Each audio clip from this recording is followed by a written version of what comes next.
Hello दोस्तों, welcome. और इस वीडियो से एप्लीकेशन ऑफ डेरिवेटिव शुरू हो रहा है और आज आप सीखेंगे rate of change of quantities. तो इसमें आपको मैं इंट्रोडक्शन दूंगा कि rate of change of quantities कैसे हैं, कुछ एग्जांपल्स करेंगे और उसके बाद फिर अगले वीडियोस में आपको सारे एनसीईआरटी के क्वेश्चंस करवाए जाएंगे। तो आज हम करेंगे rate of change of quantities. तो जब भी हम रेट ऑफ चेंज की बात करते हैं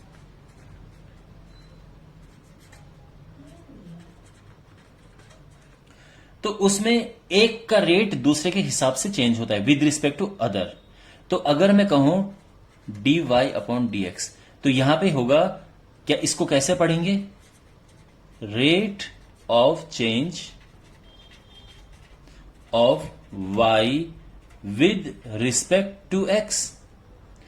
यहां पे अगर सपोज करो कोई पर्सन जा रहा है और उसने कोई डिस्टेंस ट्रेवल की है s और जो टाइम लगा है वो t है, तो अगर आपको यह कहना है कि rate of change of distance with respect to time,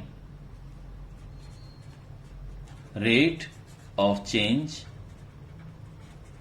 of distance या पोजीशन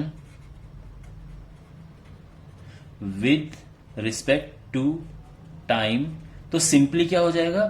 ds अपॉन dt हो जाएगा। सीधी सी बात है। लेकिन जो आपको सबसे इंपॉर्टेंट समझना है वो क्या है? देखो, हमारे पास जैसे एक सर्कल है तो सर्कल में हमारे पास एक सरकमफ्रेंस होता है और उसके बाद सर्कल का एरिया होता है। तो यहां पे अगर आपको कहना है कि rate of change of area with respect to radius, तो क्या होगा? यानी एरिया और रेडियस कीप इन माइंड, तो आप यहां पे आएगा dA अपॉन dr। ठीक है, यहीं पे अगर ऐसा हो कि rate of change of area with respect to time, तो यहीं पे चेंज होके आ जाएगा dA अपॉन dt। और यूनिट बहुत इंपॉर्टेंट है, बिकॉज इसकी यूनिट अगर आप लिखेंगे, एरिया होता है मीटर स्क्वायर या सेंटीमीटर स्क्वायर और दिस इज रेडियस, तो रेडियस होती है मीटर में या सेंटीमीटर में। तो इसका यूनिट या तो ऐसे आएगा या ऐसे आएगा, आप समझ रहे हैं ना, सेंटीमीटर में या मीटर में, जिस हिसाब से भी है।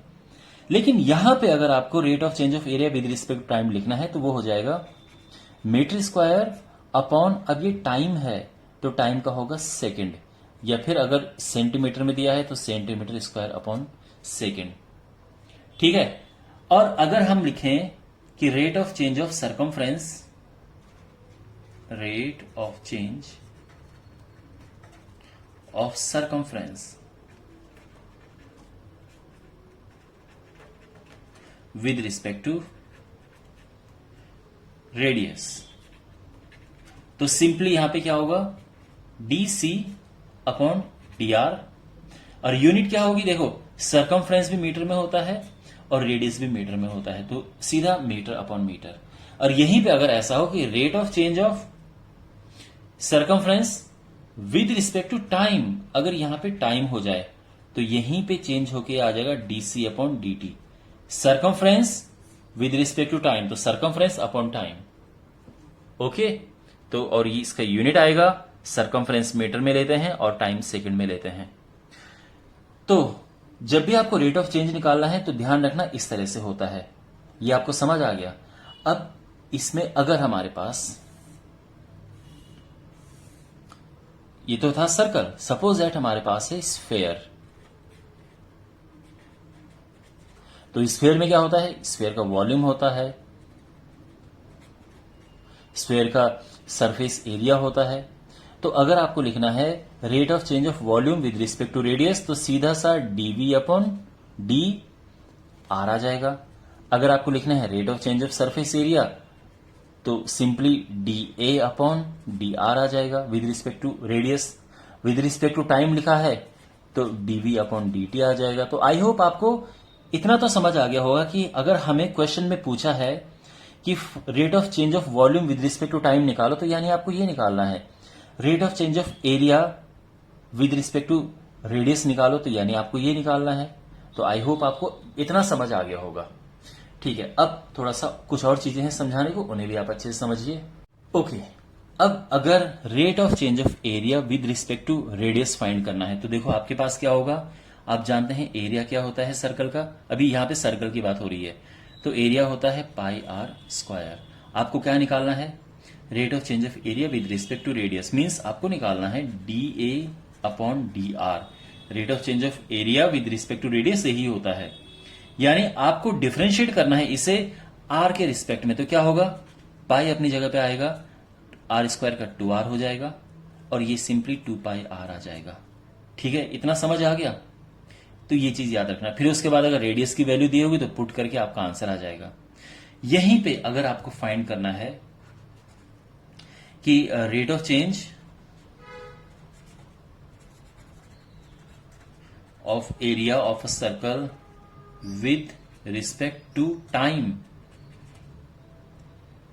तो यहां पे क्या आएगा, देखो area is pi r square. अब देखो टाइम के रिस्पेक्ट में निकालना है तो यानी ये तो डी ए अपॉन डी टी हो जाएगा, पाई तो कांस्टेंट है वो तो एज इट इज रहेगा, आर स्क्वायर का होगा 2r लेकिन साथ में d r upon D t आ जाएगा, तो ये चीज याद रखना, दिस इज इंपॉर्टेंट। ये ऐसे होगा, आपके पास क्वेश्चन में दिया होगा तो इसकी वैल्यू पुट कर देना, और ये तो होता है तो ये इस तरह से होता है, इन दोनों का ध्यान रखो। ठीक है, यहीं पे अगर ऐसा पूछा जाए कि rate of change of volume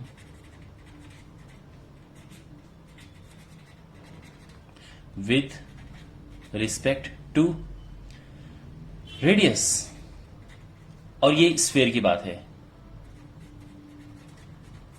तो क्या होगा, देखो पहले तो वॉल्यूम का फॉर्मूला लिखो, that is 4/3 pi r cube.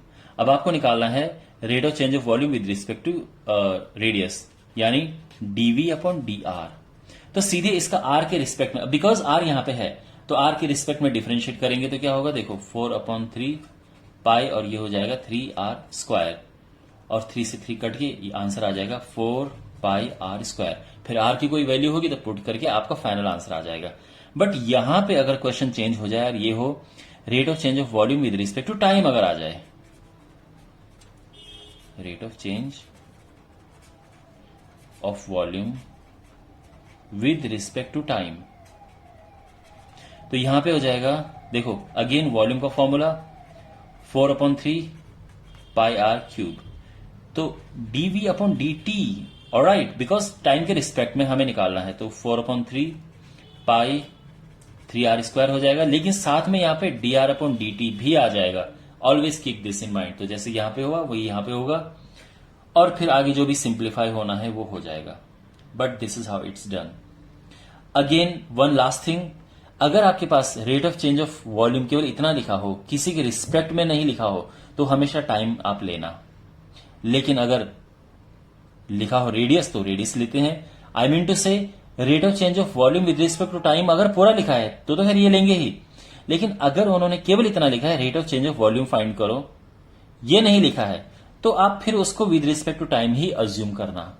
Okay, तो आई होप आपको ये समझ आ गया होगा। अब हम कुछ एग्जाम्पल्स की ओर बढ़ते हैं। ओके, अब पहला क्वेश्चन करते हैं, find the rate of change of area of a circle with respect to radius when r is this. तो देखो सबसे पहले क्या करना है, ये सर्कल है उसका एरिया का फॉर्मूला लिखना है, तो ये होता है पाई आर स्क्वायर। अब आपको निकालना क्या है, rate of change of area with respect to radius, तो सिंपली आर के रिस्पेक्ट में इसे डिफरेंशिएट कर देंगे, तो ये हो जाएगा 2r, तो सिंपली 2 पाई आर। अंडरस्टैंड, यहां तक सब समझ आ गया। और क्वेश्चन में आर गिवन है तो ये हो जाएगा 10 पाई, अब यूनिट क्या लिखेंगे, देखो ये है सेंटीमीटर स्क्वायर और ये है सेंटीमीटर, ठीक है, तो ये आंसर आ गया है। ओके, अब दूसरा क्वेश्चन करते हैं।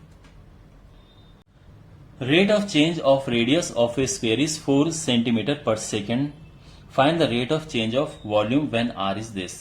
सो बेसिकली आप यहां यूनिट से भी देख सकते हैं, rate of change of radius तो विद रिस्पेक्ट टू टाइम ही होगा बिकॉज अपन में सेकेंड है, तो यानी इसमें क्या गिवन है, देखो rate of change of radius upon dt ये गिवन है, और ये है 4 सेंटीमीटर पर सेकेंड, यहां तक सब ठीक है। रेडियस 3 सेंटीमीटर, और निकालना क्या है, dv upon dt, rate of change of volume when radius is this. तो अगेन केवल रेट ऑफ चेंज लिखा है, और हम देख सकते हैं यहां भी टाइम से डिवाइड करा गया था, यानी ये भी विद रिस्पेक्ट टू टाइम ही होगा। बेसिकली आपने ये निकालना है। Okay, clear. तो अब करते हैं। तो सबसे पहले फॉर्मूला लिखते हैं। वॉल्यूम का formula of square 4/3 pi r cube. अब इसको डिफरेंशिएट करना है टी के रिस्पेक्ट में, तो ये हो गया। इसको डिफरेंशिएट करेंगे 3r² आएगा, और r होता है dr अपॉन dt। यहां तक सब क्लियर है? ओके, अब 3 से ये 3 कटा, 4 पाई r² r की जगह पे 3² और dr अपॉन dt भी गिवन है क्वेश्चन में, तो ये टोटल आ जाएगा 4 4 16, और ये फाइनल आंसर आ गया 144 पाई, और यूनिट आएगा सेंटीमीटर क्यूब पर सेकेंड। ये हमारा आंसर है। ओके, तो इसी तरह से इन क्वेश्चंस को करेंगे। कुछ क्वेश्चंस हो सकता है टफ हो, कुछ क्वेश्चंस इजी है, तो 1 बाय 1 में सारे क्वेश्चंस आपको कराऊंगा आपकी बुक के, एंड एग्जाम्पल्स जो इंपॉर्टेंट होंगे मैं वो भी कवर करूंगा। Alright, so see in the next videos, take care.